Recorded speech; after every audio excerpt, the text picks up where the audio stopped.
Hello বন্ধুরা, সকলকে স্বাগত আমার চ্যানেল বৃষ্টি টিফিন টারাতে। সবাই কেমন আছেন? হ্যাপি থাকবেন, পজিটিভ থাকবেন।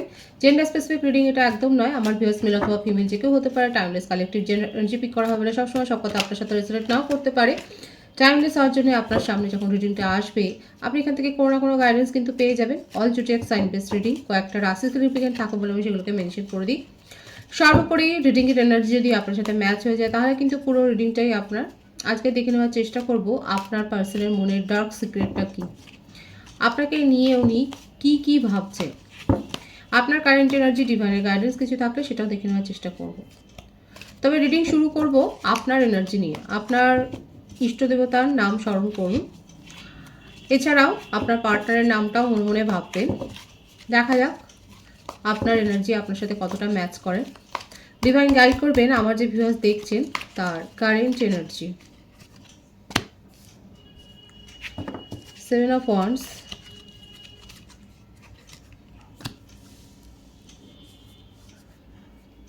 Nine of Swords,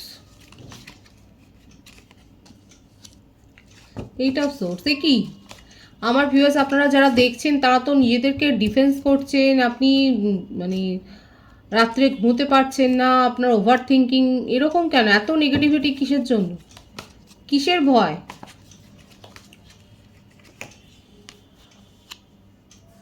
মিথুন রাশি, সিংহ রাশি। মিথুন রাশির ভাইস বেশি এসছে। দ্য লাভার্স, জাস্টিস, তুলা রাশি। কোনো কোর্ট কেস চলছে নাকি আপনাদের? কন্যা রাশি, হারমিট।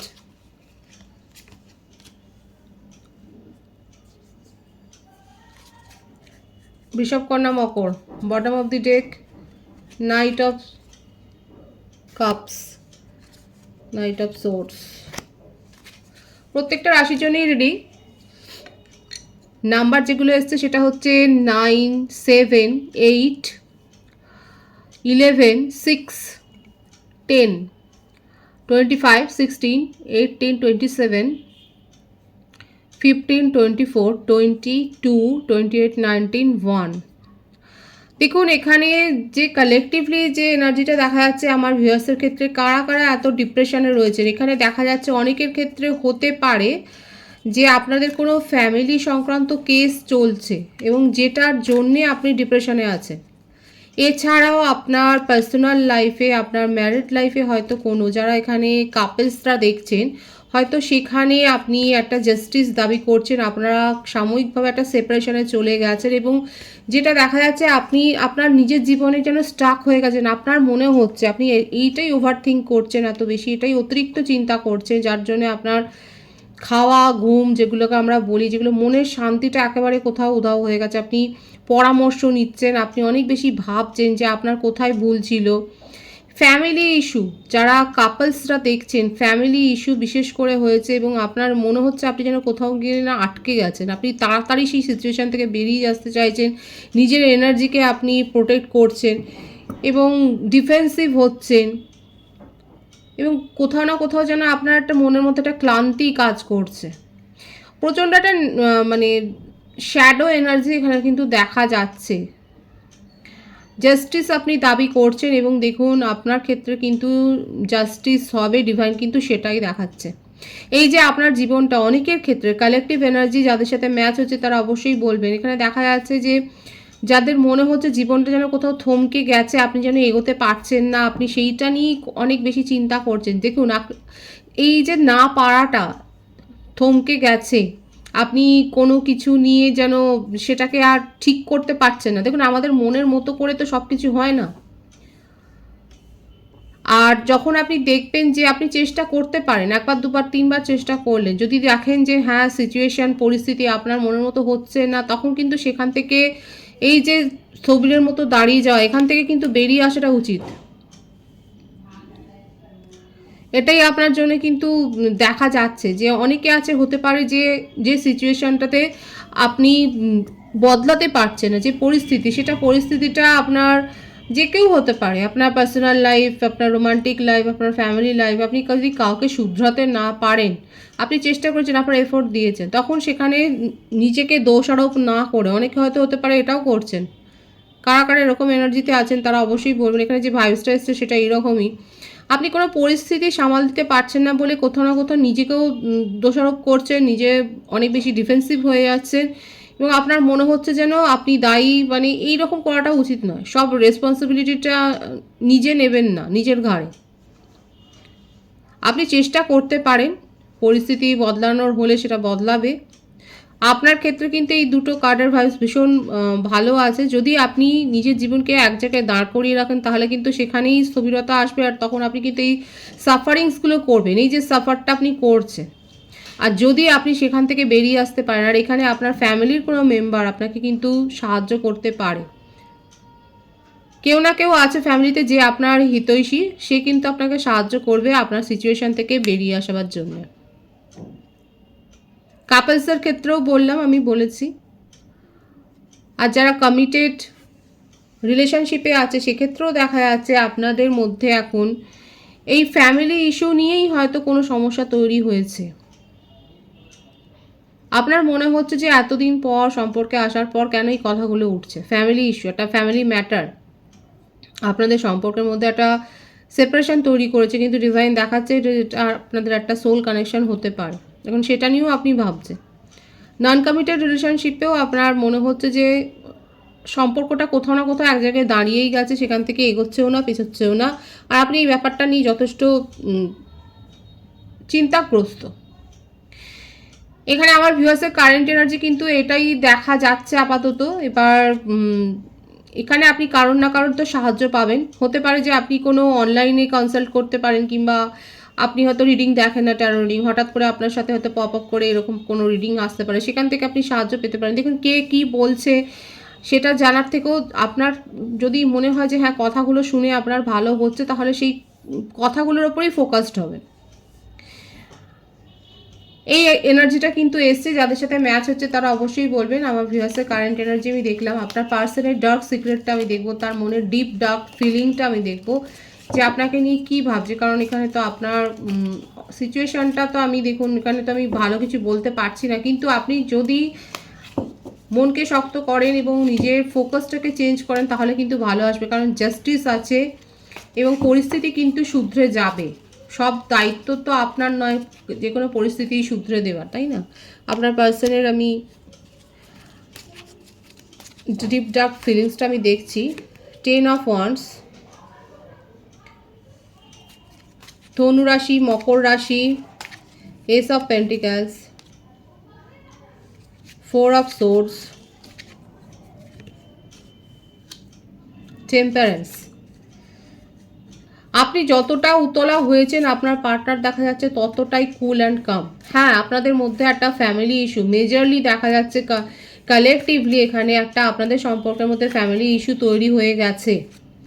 আর এইটা নিয়েই আপনার হয়তো যত অভিযোগ ছিল যে হঠাৎ এতদিন পর কেন এরকম একটা কথা আপনি আপনার পার্টনারের কাছ থেকে শুনবেন, এটা আপনার ইগোতেও হয়তো হার্ট করেছে। আর আপনার পার্টনার দেখুন এখানে কিন্তু যথেষ্ট নিজেকে শান্ত রেখেছে, উনি এটাকে বার্ডেন হিসেবে নিচ্ছিলেন, কিন্তু ওনার মনে হলো দুজনেই যদি একই রকম ভাববে তাহলে সিচুয়েশান বদলাবে না।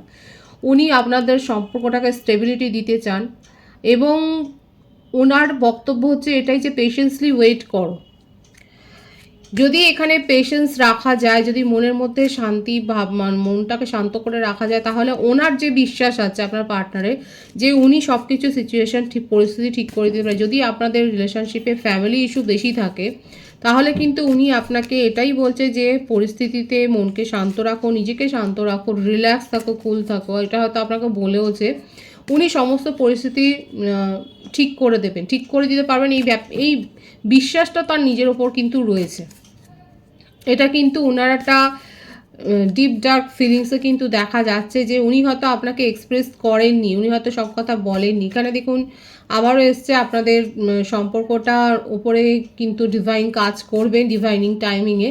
কিন্তু আপনার পার্টনার কিন্তু আপনাকে নিয়ে এখানে, আর একটা কথা বলবো, এখানে কিন্তু 111 ভাইবস এসছে। যারা 111 দেখছেন তারা অবশ্যই বুঝতে পারছেন যে আপনাদের যে ভুলগুলো হচ্ছে বা যে প্ল্যানিং হচ্ছে, যে ওভার থিঙ্কিংয়ের জন্য যদি কোনো কাজ আটকে গিয়ে থাকে, কোনো কিছু পরিস্থিতি আটকে গিয়ে থাকে, তাহলে সেখানে কিন্তু একটা রিভাইজ করবার একটা সময় এসছে, একটা নিউ বিগিনিংয়ের কিন্তু দোরগোড়ায় আপনারা দাঁড়িয়ে রয়েছেন, সুতরাং নিজের মনকে পরিস্থিতিকে শান্ত করার জন্য অবশ্যই অ্যাডজাস্ট কিন্তু করতে হবে। আপনার পার্টনার কিন্তু যথেষ্ট দেখা যাচ্ছে স্মার্ট, এবং উনি কিন্তু পরিস্থিতি যথেষ্ট শান্তভাবেই কিন্তু দেখা যাচ্ছে পরিস্থিতি নিয়ন্ত্রণ করছেন। এবং ওনারা এটা যেটা দেখা যাচ্ছে না, আপনার পার্টনারের মধ্যে একটা ওনার বিলিফটা, যে আত্মবিশ্বাসটা ওনার রয়েছে যে উনি পরিস্থিতি সব কিছু ঠিক করে নিতে পারবে।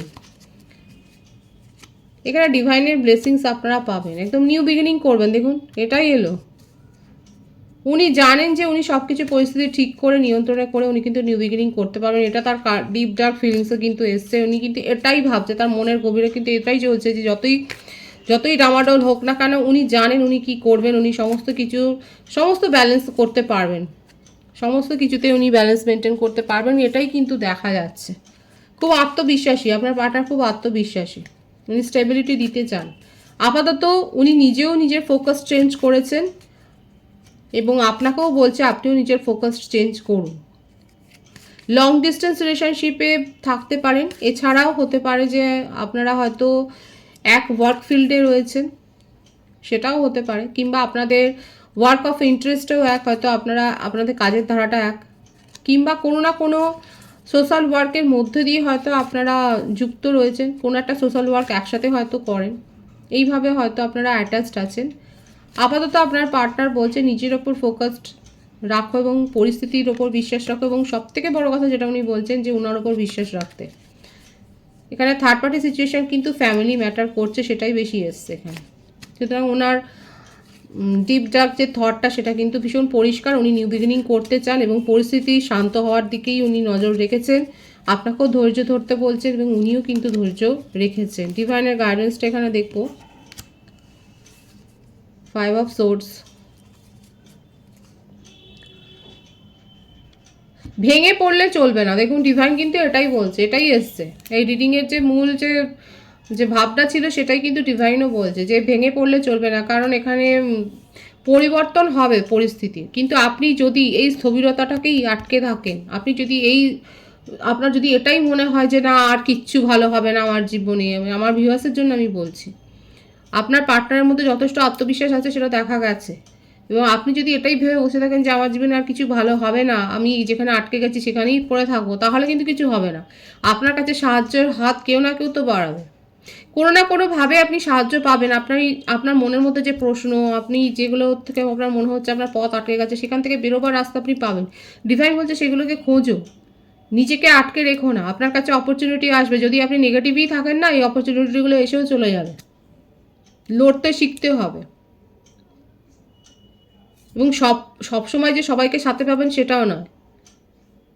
10 জন থাকলে একজন না একজন কেউ থাকে যে আপনাকে সাহায্য করে, হয়তো সে করে আসছে। পরিবর্তন হতে চলেছে, কিন্তু পরিবর্তনটাকে অ্যাকসেপ্ট করার জায়গাতেও নিজেকে রাখতে হবে। আপনি যদি অনড় থাকেন তাহলে কিন্তু পরিবর্তনটাকে আপনি অনুভব করতে পারবেন না, কিন্তু আপনাকে পরিস্থিতির সাথে মানিয়ে নিতে হবে, এবং এটাও মনের মধ্যে বিশ্বাসটা রাখতে হবে যে হ্যাঁ, সমস্ত পরিস্থিতি একটা না একটা সময় হিল হয়ে যায়, নিজেকেও হিল করতে হবে, এবং এই বিশ্বাসটা কিন্তু রাখতে হবে। ডিভাইন কিন্তু সেই গাইডেন্সটাই এখানে দিচ্ছে। পজিটিভ আছে এনার্জিকে অবশ্যই ক্লেম করে নেবেন। রিডিংয়ের এনার্জি আপনার সাথে ম্যাচ হলে রিডিংটা লাইক করে এনার্জি অবশ্যই এক্সচেঞ্জ করুন, যেটা ভীষণ জরুরি। সকলকে আমার চ্যানেলে অনেক অনেক স্বাগত এবং শুভেচ্ছা জানাই। যারা রয়েছেন তাদেরকে অনেক ভালোবাসা, আপনাদের ভালোবাসা সহযোগিতা পূর্বকের বৃহত্তর করে তুলুন। রিডিংটা একটু শেয়ার করে দেবেন, চ্যানেলটা সাবস্ক্রাইব করে দেবেন। সব ভীষণ ভীষণ ভালো থাকবেন।